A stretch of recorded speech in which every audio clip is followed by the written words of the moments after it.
गुजरात में कांग्रेस पार्टी का राष्ट्रीय अधिवेशन 64 साल के बाद, और राष्ट्रीय अधिवेशन में राहुल गांधी बोल रहे थे। करीब 40 मिनट तक धारदार तरीके से राहुल गांधी बोलते चले गए। एक के बाद एक नरेंद्र मोदी पर, बीजेपी पर, आरएसएस पर जोरदार हमले किए। लेकिन उसके साथ में राहुल गांधी ने आज एक बड़ी भविष्यवाणी कर दी। एक बहुत बड़े खतरे की ओर राहुल गांधी इशारा कर रहे हैं। उनकी भविष्यवाणी अगर आप उठा करके देखेंगे तो राहुल की भविष्यवाणी तकरीबन सच साबित हुई है।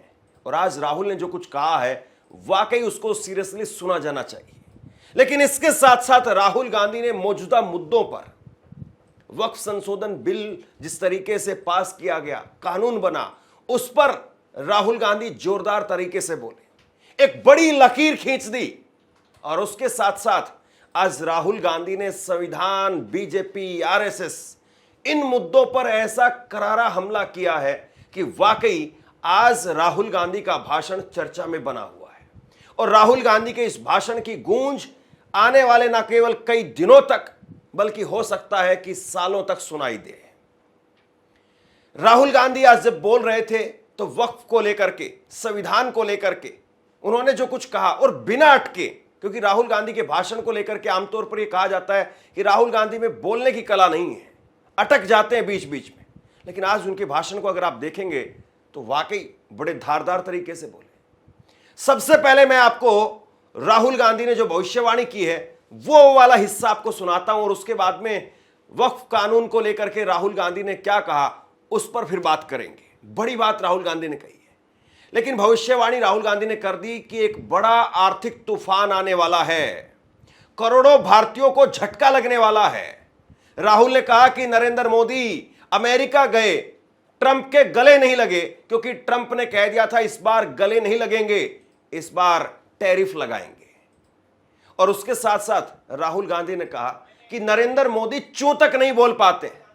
नरेंद्र मोदी जब सामने बांग्लादेश के राष्ट्रपति होते हैं तब चूं तक नहीं बोल पाते हैं। बांग्लादेश के राष्ट्रपति उल्टा बयान देते हैं, और नरेंद्र मोदी की 56 इंच की छाती आज के दिन में कहां चली गई है। पहले नरेंद्र मोदी अमेरिका गए, याद है आपको, गले लगे थे, याद है? इस बार गले लगने वाली फोटो देखी आपने? देखी? कहां गायब हो गई? राष्ट्रपति ट्रंप ने ऑर्डर दिया, जिनको मोदी जी अपने मित्र कहते हैं, ऑर्डर दिया, सुनो, इस बार गले नहीं लगेंगे, इस बार नए टैरिफ लगाएंगे। चूं तक नहीं निकली, आज तक गायब है। जनता का ध्यान वहां ना चला जाए तो पार्लियामेंट में 2 दिन ड्रामा चलाया। मगर सच्चाई है कि आर्थिक तूफान आने वाला है। कोविड आया था, नरेंद्र मोदी जी ने थाली बजवाई, मोबाइल फोन की लाइट दिखवाई। अब आर्थिक तूफान आ रहा है, सामने है, करोड़ों लोगों को नुकसान होगा। 50 साल से सबसे ज्यादा बेरोजगारी आज है। कहां गए नरेंद्र मोदी? कहां छुप गए हैं?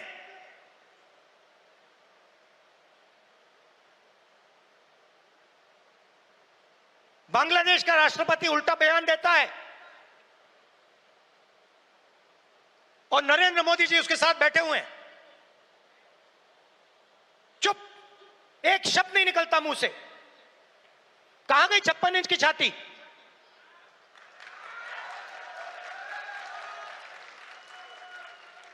जब प्रधानमंत्री को कहना था, इंदिरा गांधी से एक बार किसी ने पूछा, डू यू लीन लेफ्ट और राइट, मतलब आप दाएं लीन करती हैं, बाएं लीन करती हैं? इंदिरा गांधी जी ने कहा, मैं हिंदुस्तान की प्रधानमंत्री हूं, मैं ना दाएं लीन करती हूं ना बाएं लीन करती हूं, बीच में सीधी खड़ी रहती हूं।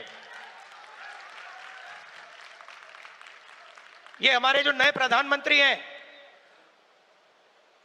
ये सीधा सामने मत्था टेक देते हैं। सच्चाई है हिंदुस्तान की। इसके बाद में राहुल गांधी ने वक्फ कानून को लेकर के अपनी बात रखी और राहुल ने कहा कि मौजूदा समय में जिस तरीके से यह कानून बीजेपी सरकार लेकर के आई है, इससे केवल मुसलमानों पर अटैक नहीं हो रहा है, यह सीधे तौर पर फ्रीडम ऑफ रिलीजन पर अटैक है, संविधान पर अटैक है। यह केवल मुसलमानों पर नहीं है। और इसके बाद में यह सिखों पर करेंगे, ये ईसाइयों पर करेंगे। और राहुल ने कहा कि बीजेपी एक हिंदू, एक दलित को हिंदू नहीं मानती है, एक दलित के साथ में वो खड़ी नहीं होती है, तो ये मुसलमानों का क्या खाक भला करेंगे। टीकाराम जूली को लेकर के राहुल गांधी ने बीजेपी को जो लताड़ लगाई है, देखिए आप। कुछ दिन पहले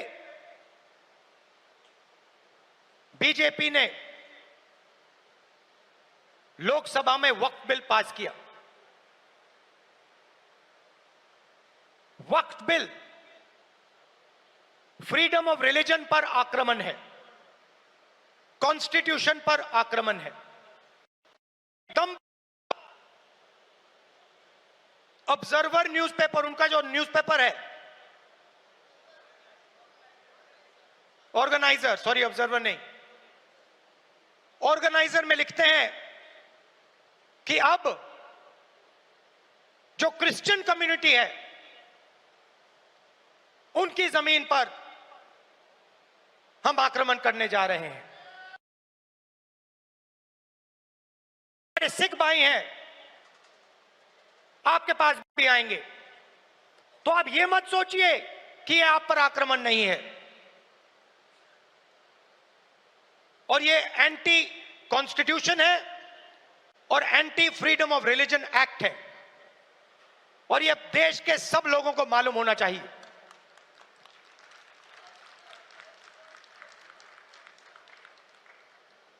तो हम चाहते हैं कि हर कम्युनिटी,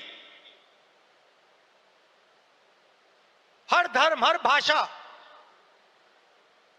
को इस देश में इज्जत मिले, रिस्पेक्ट मिले, जगह मिले। हम चाहते हैं कि यह देश सब लोगों का हो और हर धर्म, हर जात, हर भाषा को इस देश से फायदा मिले। यहां पीछे जूली जी हैं, कहां हैं आप? जूली जी कहां हैं? जूली जी राज टीकाराम जूली जी कहां हैं भाई? हाँ, जूली बुलाइए उनको।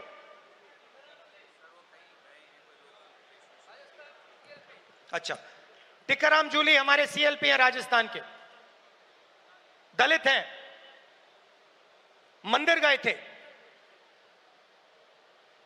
उनके मंदिर में जाने के बाद बीजेपी के नेताओं ने मंदिर को साफ करवाया, धुलवाया, और वो अपने आप को हिंदू कहते हैं।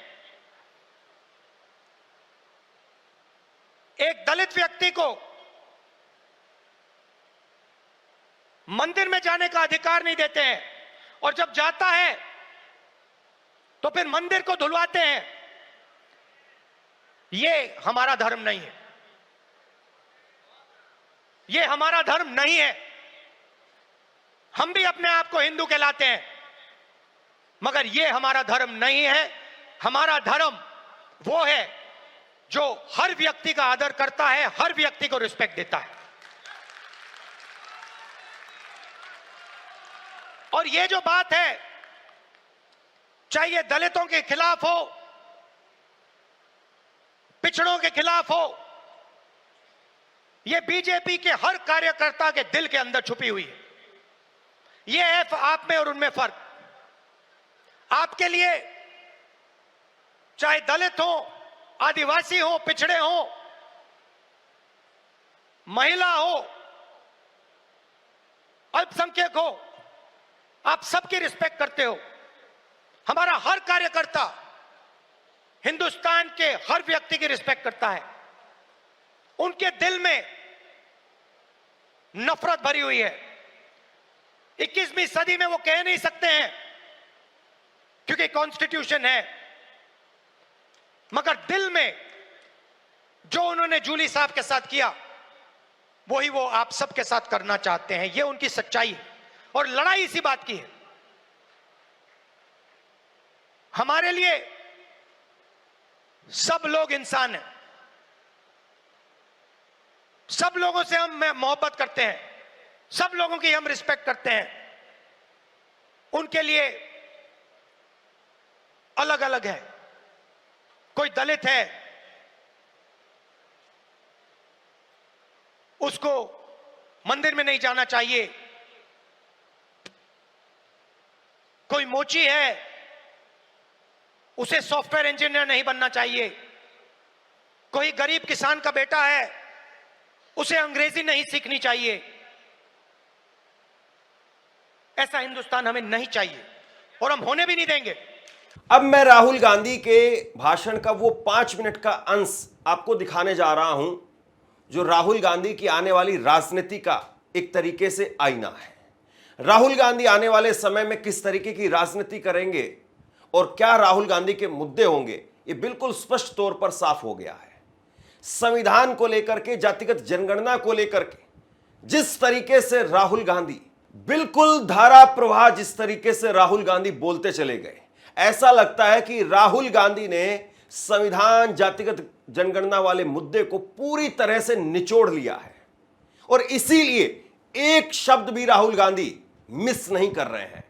ऐसा धारा प्रवाह नरेंद्र मोदी भी बिना टेलीप्रोम्प्टर के नहीं बोल पाएंगे, लेकिन राहुल गांधी जब बोल रहे थे तो बिना टेलीप्रोम्प्टर के कैसे संविधान के मुद्दे पर वो बड़ी लाइन खींचते हुए राहुल गांधी नजर आए, जिससे आने वाले उनकी राजनीति बिल्कुल साफ तौर पर दिखाई देती। तो विचारधारा की लड़ाई है, आपकी विचारधारा है, गांधी जी की विचारधारा है। क्या फर्क है इसमें और आरएसएस की विचारधारा में? सबसे पहले ये कॉन्स्टिट्यूशन जो है ये हमारी विचारधारा है।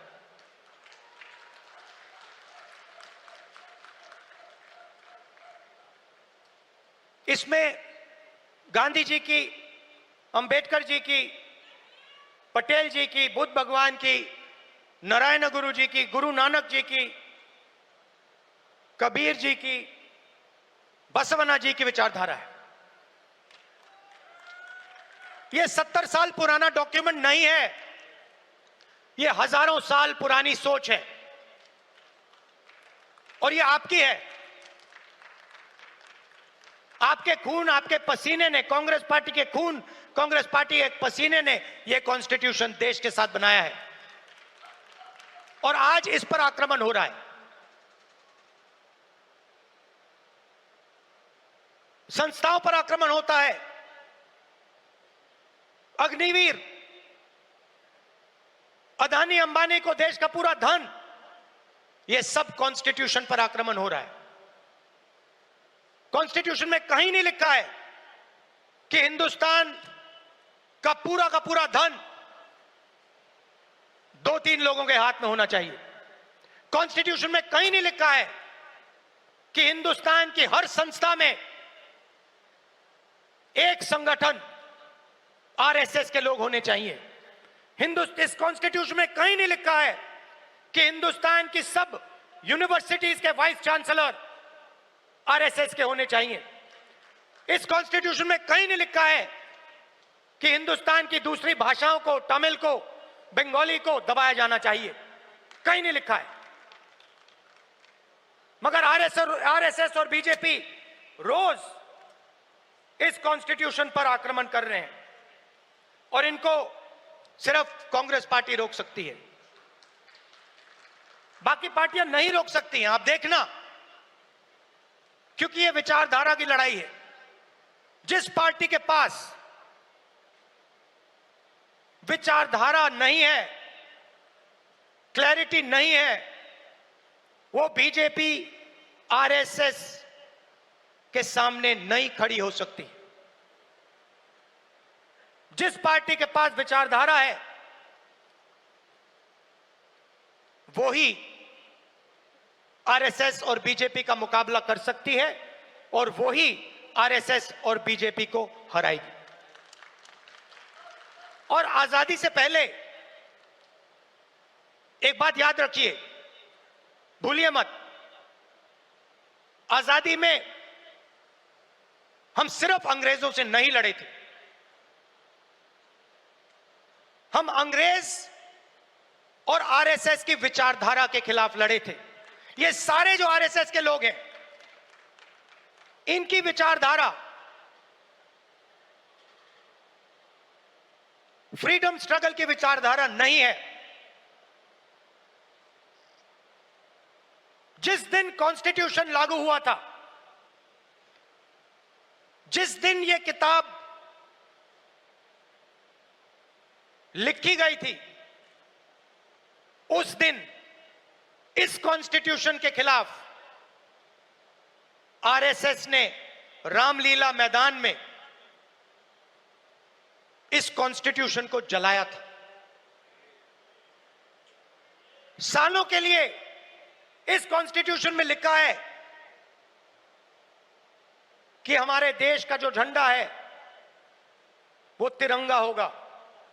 सालों के लिए आरएसएस ने तिरंगा को सलूट नहीं मारा था। यह सच है। आज जो भी कहें, उनकी विचारधारा कॉन्स्टिट्यूशन के खिलाफ है। वो लोकतंत्र को खत्म करना चाहते हैं, वो हिंदुस्तान की सारी संस्थाओं को कंट्रोल करना चाहते हैं और अंबानी अदानी को हिंदुस्तान का पूरा धन पकड़ाना चाहते हैं। और हमारी विचारधारा कहती है कि यह देश हर जात का, हर धर्म का है, हर भाषा का है।